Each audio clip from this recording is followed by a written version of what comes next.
Ketua Umum Partai Amanat Nasional yang juga Ketua MPR Zulkifli Hasan meminta Komisi Pemilihan Umum untuk membenahi peraturan mengenai syarat pelaksanaan pemilihan kepala daerah atau pilkada dengan calon tunggal. Ditemui usai pengukuhan pengurus Forum Keluarga Alumni Ikatan Mahasiswa Muhammadiyah di Jakarta, Zulkifli menilai peraturan tersebut memungkinkan munculnya kandidat boneka. Menurutnya tak ada masalah jika pilkada tetap dilangsungkan meski hanya ada satu pasangan calon.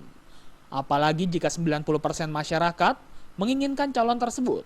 Itu tidak sehat kalau ada kandidat yang menjadi calon boneka, ya. Oleh karena itu saya kira menurut saya memang peraturan perundangan harus kita benahi. Kalau memang orang itu sudah mayoritas, disurvei 90% rakyat menginginkan mereka, kenapa tidak? Kenapa tidak gitu? Ya, kan sekarang bisa kalau dulu nggak bisa dinilai, tapi kalau sekarang kan bisa dinilai. Kalau 90% rakyat ingin menginginkan kandidat itu, kok nggak bisa nyalon? Karena tidak ada lawan. Tetapi sekarang undang-undangnya kan begitu. Nah oleh karena itu saya kira memang yang harus kita benahi undang-undang dan aturan. Peraturan Komisi Pemilihan Umum Nomor 12 Tahun 2015 mengatur pendaftaran calon diundur 3 hari bila hanya ada satu pasangan calon pendaftar. Bila di masa perpanjangan tetap tidak ada pendaftar lain, maka pilkada di wilayah itu ditunda hingga 2017 mendatang.